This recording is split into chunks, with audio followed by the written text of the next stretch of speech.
बिस्मिल्लाहिर्रहमानिर्रहीम अस्सलामु अलैकुम। आज का जो हमारा टॉपिक है वो सेल टैक्स रिटर्न के हवाले से है।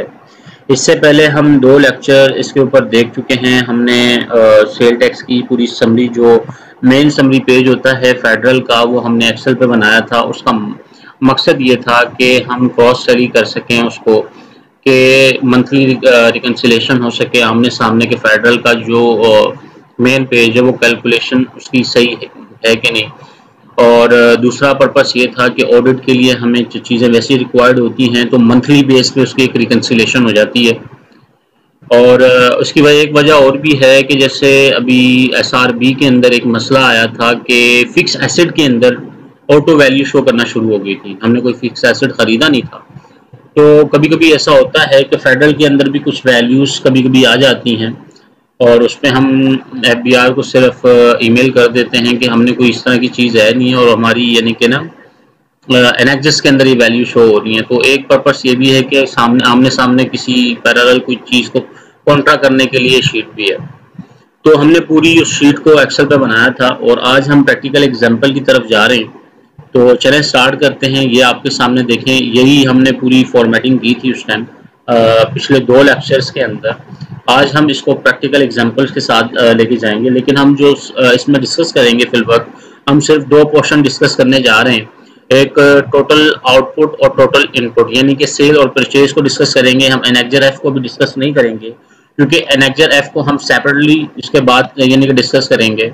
और इसके अलावा एक चीज़ और है, ये जो फॉर्मेटिंग हमने की हुई है, सामने जो पेज नज़र आ रहा है, ये उन बिजनेस पर्सन के लिए है जो 90% इनपुट एडजस्टमेंट लेते हैं। तो इसमें कमर्शियल इंपोर्टर इंक्लूड नहीं है। कमर्शियल इंपोर्टर को हम अलग से नेक्स्ट लेक्चर में इंशाल्लाह उसको हम डिस्कस करेंगे, क्योंकि वो 100% उनका इनपुट एडजस्टमेंट में होती है उसकी। तो उसको हम नेक्स्ट लेक्चर में यानी कि डिस्कस करेंगे, उसकी एग्जांपल्स अलग लेंगे। ये जो है ये एक 90% जिनकी एडजस्टमेंट होती है ये उनके लिए है और ये 95 वालों के भी लिए नहीं है, लेकिन यहाँ से आप कॉन्सेप्ट ले सकते हैं, ठीक है। और इसमें थोड़े से जो हमने फार्मूलाज इम्प्लीमेंट किए हुए हैं वो भी हम डिस्कस करेंगे विद इन एग्जाम्पल्स। तो चले स्टार्ट करते हैं। आपको पता होगा टोटल आउटपुट यानी कि सेल्स के जितने फिगर्स हैं इसमें आ रहे हैं और टोटल इनपुट के अंदर परचेज के जितने फिगर्स हैं इधर आ रहे हैं। एक्यूमुलेटेड इनपुट यानी कि कैरी फॉरवर्ड इनपुट और करंट मंथ का जो इनपुट है वो आ रहा है। ये हमने पिछले दो लेक्चर में डिस्कस किया था। तो हम इसको चलें स्टार्ट करते हैं एग्जाम्पल्स के थ्रू। और इसमें एक नई चीज़ एडिशन की है जो प्रीवियस यानी कि हमने लेक्चर में डिस्कस नहीं की थी। प्रीवियस 10% जो है ऑन सेल जो हम 10% जमा करवाते हैं उसकी भी डिटेल हमने नीचे रख दी है, ताकि जब हम साल के एंड में जाएं तो हमारे पास डायरेक्ट एक ही फिगर आ जाए कि हमने जुलाई के मंथ में, अगस्त के मंथ में, सितंबर यानी कि मंथली वाइज क्या क्या हमने पे किया था, जिनका चालान बनाया था, वो क्रॉस टैली हो सके।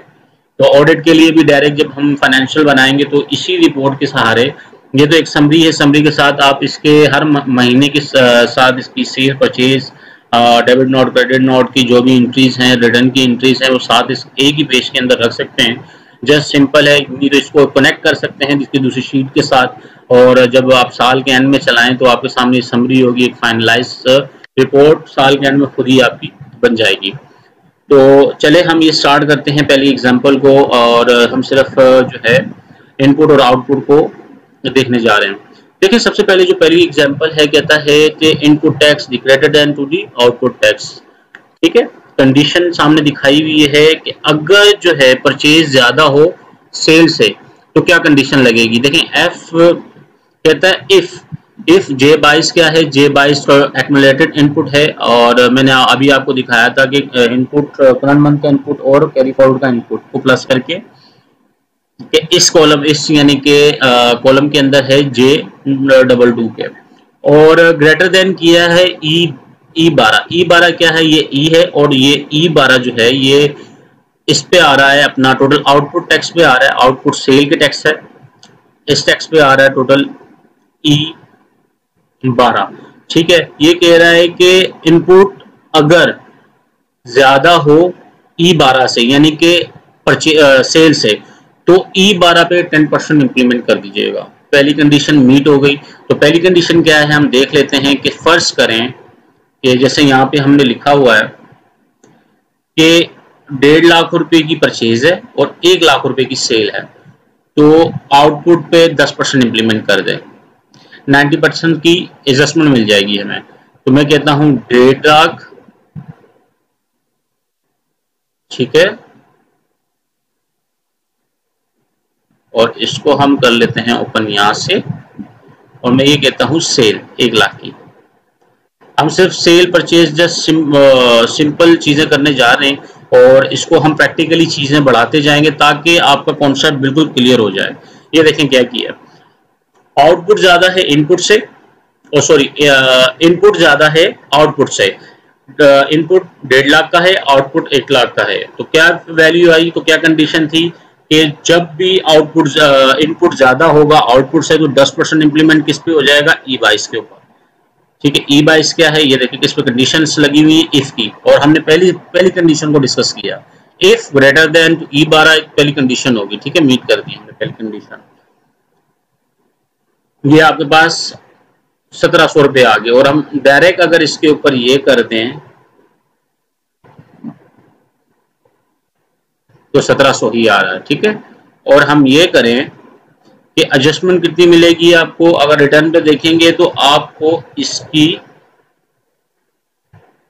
90% एडजस्टमेंट मिलती है। अच्छा देखिए ये कैसे 90% आपको एडजस्टमेंट मिलेगी, इससे पहले मैं आपको ये दिखा चुका था कि ये देखें 17% का जो है मैंने बताया था आपको 90% एडजस्टमेंट मिलेगी। इसको मैं कर देता हूँ मल्टीप्लाई बाय 90% डिवाइड बाय 100, तो कितना बनता है 15,300। तो ये 15,300 कैसे आ रहा है मैं आपको ये भी दिखा देता हूँ। देखें अगर 25,000 ये है और 17,000 में से 25,000 को निकाल दें तो कितना बचता है 8,500। तो मैं कुछ नहीं करता, मैं सिंपली ये करता हूँ कि 25,000 ये मेरा इनपुट टैक्स है, और मैं करंट मंथ का कैरी फॉरवर्ड निकाल देता हूँ। ये जो करंट मंथ का कैरी फॉरवर्ड आ रहा है ये नेक्स्ट पीरियड के अंदर क्या होगा, ये प्रीवियस मंथ का कैरी फॉरवर्ड बन जाएगा। इसको मैं लेस कर देता हूँ किससे, इससे, तो मेरा 90% कितना बन गया 15,300। ठीक है, ये देखें ये जो ये carry forward for current month आ रहा है, और ये कैसे आ रहा है, ये आ रहा है कि जो टोटल जीएसटी का जो बच रहा है नीचे 8,500 वो प्लस 10% को प्लस करके कि किसने कैरी फॉरवर्ड निकला है। इसका मैं फॉर्मूला आपको बता देता हूं, देखिए प्लस 8,500 माइनस 1700, तो क्या आ गया 10,200 का आपका कैरी फॉरवर्ड आ गया नेगेटिव में, और तो यही जाके आपका जो है नेक्स्ट मंथ का जो है कैरी फॉरवर्ड बन जाएगा, जो हम नेक्स्ट मंथ जिसकी एडजस्टमेंट करेंगे। ठीक है, यहां तक तो आपको बात क्लियर होगी। अच्छा, इसके बाद आ जाते हैं हम नेक्स्ट एग्जांपल पर, ये हटा देते हैं। अभी हम सिंपल जो है 3 कंडीशन पहले देख लें, फिर उसके बाद बाकी चीजों पे चलेंगे। ठीक है, ये आगे हम नीचे पहली एग्जांपल होप आपको समझ आ गई होगी। अब आ जाते हैं नेक्स्ट एग्जांपल में। नेक्स्ट एग्जांपल क्या है, कहता है the input tax less than to output tax J22 अगर कम हो E12 से, तो क्या करना है E12 माइनस J22, जो भी डिफरेंस आएगा वो पे करना होगा। अब फर्ज करें कि मैं यहां पे लिखता हूं 1.5 लाख रुपए, यहां पे लिखता हूं मैं 1 लाख रुपए,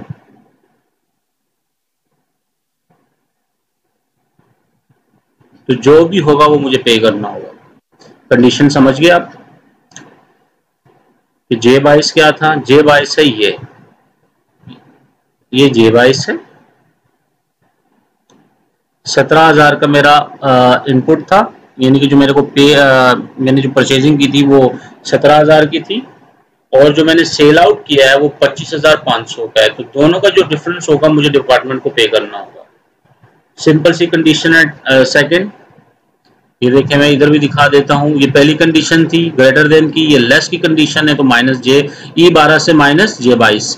क्या कंडीशन लगाई है, J22 less than E12 coma E12 minus J22, तो आपके पास सेकंड कंडीशन मीट हो जाएगी इस पे। इसके बाद आ जाते हैं थर्ड कंडीशन पर। इसको हटा देते हैं, इसको भी हटा देते हैं।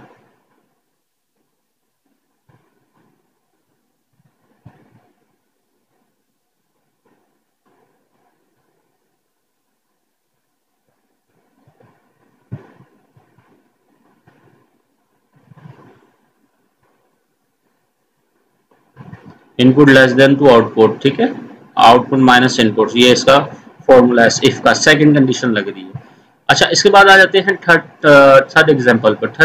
थर्ड एग्जांपल क्या है, input tax equal to output tax. अगर के इनपुट और आउटपुट इक्वल हो तो फिर क्या करेंगे, फिर क्या करेंगे कि इसमें पहले वाली कंडीशन मीट होगी। अगर इनपुट और आउटपुट यानी कि बराबर हो तो फिर हमें 10% जमा करवाना होगा आउटपुट टैक्स का।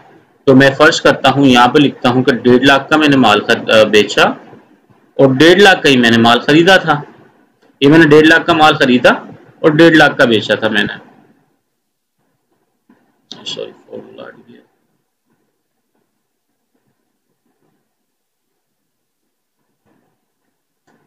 ठीक है, 1.5 लाख का माल मैंने खरीदा था और 1.5 लाख का ही माल मैंने बेचा है।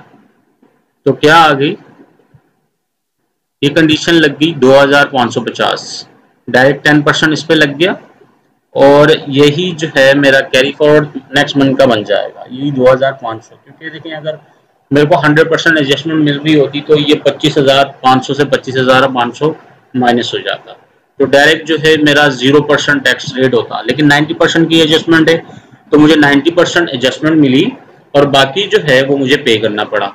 ये हमारी होगी तीसरी कंडीशन। तीन कंडीशन है, तीनों कंडीशन मैंने आपको क्लियर कर दी कि जे बाइस अगर output tax input tax output से ज्यादा हो, यानी कि परचेज सेल से ज्यादा, परचेज सेल से ज्यादा हो तो 10% लगेगा सेल पर। अगर सेल ज्यादा हो परचेज से तो डिफरेंस पे करेंगे। अगर परचेज और सेल बराबर हो तो 10% देंगे सेल का। ठीक है, ये तीन कंडीशन आपको समझ आ गई होंगी। हम इसके बाद चलते हैं अपनी चौथी कंडीशन पर।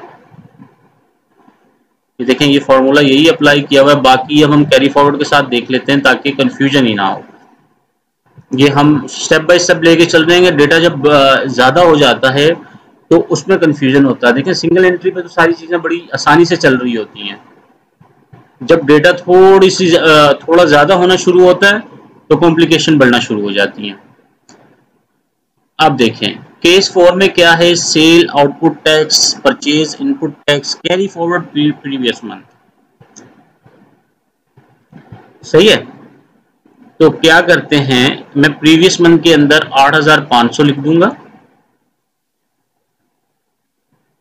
यहां आया ना,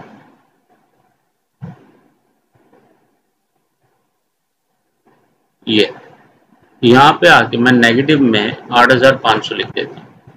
ये मेरा यानी कि पिछले मंथ का जो मेरा यानी कि डेटा बचा था और इनपुट बचा था वो मैंने यहाँ लिख दिया। और अब मैं क्या करता हूँ, चौथी कंडीशन कह रही है कि अगर जो मेरा आउटपुट टैक्स है वो 1.5 लाख है और 2 लाख, यानी कि पहले वाली कंडीशन है, इनपुट ज्यादा है आउटपुट कम है, तो मैंने 2 लाख की जो है वो मैंने परचेजिंग की है और 1.5 लाख का मैंने माल बेचा है। 2 लाख की परचेजिंग की है, ठीक है, टोटल कैरी फॉरवर्ड कितना हो गया मेरा 42,500। ये मेरा carry forward total input tax ये आ गया और मैं कह रहा हूं मैंने 1.5 लाख रुपए का माल बेचा है, तो मेरे पास पहली वाली कंडीशन मीट हो जाएगी। क्योंकि मेरा इनपुट ज्यादा है और आउटपुट कम है तो पहली कंडीशन लग जाएगी, 95% एडजस्टमेंट मिलेगी। वो कैसे मिलेगी, अगर मैं इस वैल्यू का ये लगाऊं मल्टीप्लाई बाय 90 डिवाइड बाय 100 तो कितना 22,950 एडजस्टमेंट मिलेगी मुझे। और 34 और 8,000 जो है, अगर मैं आपको यूं समझा दूं तो टोटल जो मेरे पास इनपुट था वो ये था प्लस 8,500 पिछले मंथ का था, तो कितना हो गया 42,000 रुपए। तो 42 में से मैं लेस करूं अगर 22,500 तो कितना बचता है 19,550 मेरा कैरी फॉरवर्ड में चला जाएगा। देखिए सामने आपकी कंडीशन होगी, करंट मंथ का भी मैंने आपको बता दिया था और प्रीवियस मंथ का। अब जो मेरे नेक्स्ट मंथ कैरी फॉरवर्ड जाएगा वो 19,550 जाएगा। 22,950 मेरी एडजस्टमेंट होगी इस मंथ में और 19,550 मेरा नेक्स्ट मंथ में चला जाएगा। ठीक है, ये भी आपको कंडीशन समझ आ गई होंगी। अच्छा, इसी तरह हम चलते हैं नेक्स्ट कंडीशन पे। ये थोड़ा और कॉम्प्लिकेटेड होगा जब हम बड़े डेटे पे जाएंगे।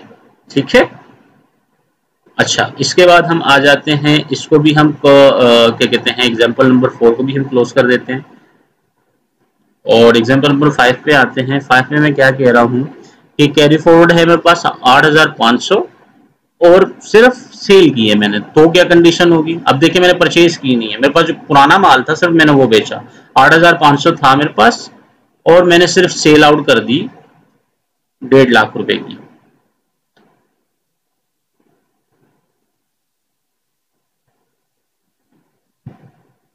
तो क्या बचा?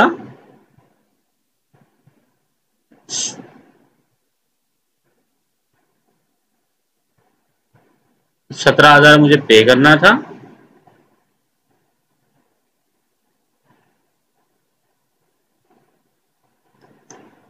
क्या कर दिया? जीरो कर दिया इनपुट को और बाकी जो बचा वो मैं पे करूंगा। 8,500 है, 8,500 को मैं लेस कर देता हूं 25,500 से। दिस माइनस दिस, बल्कि सॉरी दिस, क्योंकि नेगेटिव फिगर है तो प्लस करना पड़ेगा। This plus this 17,000। तो क्या कंडीशन मीट हुई इसके ऊपर? डिफरेंस वाली कंडीशन मीट होगी इसके ऊपर। आउटपुट ज्यादा है, इनपुट कम है, तो कौन सी कंडीशन यूज होगी? सेकंड वाली। वो आप, उम्मीद है आपको 5वीं कंडीशन भी समझ आ गई होगी। अब आ जाते हैं छठी कंडीशन पर। छठी कंडीशन में मैंने क्या किया है कि मैंने कैरी फॉरवर्ड 25,500 रखा है और आउटपुट टैक्स को भी 25,500 रखा है।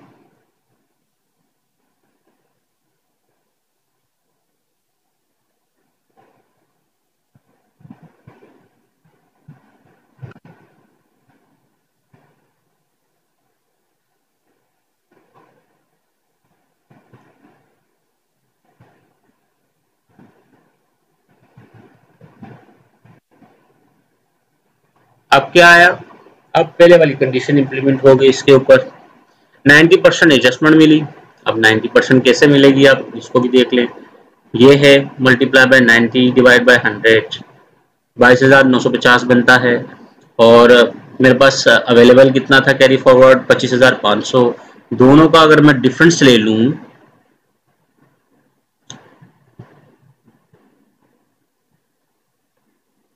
ठीक है, 90% की एडजस्टमेंट मिलेगी मुझे, तो 2,550 मेरे नेक्स्ट मंथ का कैरी फॉरवर्ड होगा। ये तो होगी हमारी 6 कंडीशन जो हमने बता दी है, मैं तकरीबन डिस्कस कर ली है और मैं उम्मीद करता हूँ आपको इसमें कोई परेशानी नहीं हुई होगी। तो हम स्टेप बाय स्टेप चीज़ों को लेके चलेंगे। अभी ये बिल्कुल स्टार्ट है इनका और हम एक एक एंट्री पे कर रहे हैं और जब हम बल्क क्वांटिटी पे इसको प्रैक्टिकल लेके जाएंगे, यानी कि सेल, एक्सपोर्ट, एग्जाम बड़े डेटे पे, यानी कॉर्पोरेट लेवल का जो होगा, यानी कि कोई कंपनी होगी और जो बड़े डेटे पे काम करती है, जैसे कि उस पे जब हम चलेंगे तो काफ़ी सारी इश्यूज आएंगे, तो उसको हम लेके चलेंगे। और अभी तो हम इसको सिंपल एंट्री पे लेके चल रहे हैं ताकि आपके लिए आपका कॉन्सेप्ट क्लियर हो सके। बाकी इस टॉपिक के हवाले से कोई भी आपकी क्वेश्चन या क्यूरी हो तो आप मुझे कमेंट सेक्शन में पूछ सकते हैं। बाकी अपनी दुआओं में याद रखिएगा। अल्लाह हाफिज़।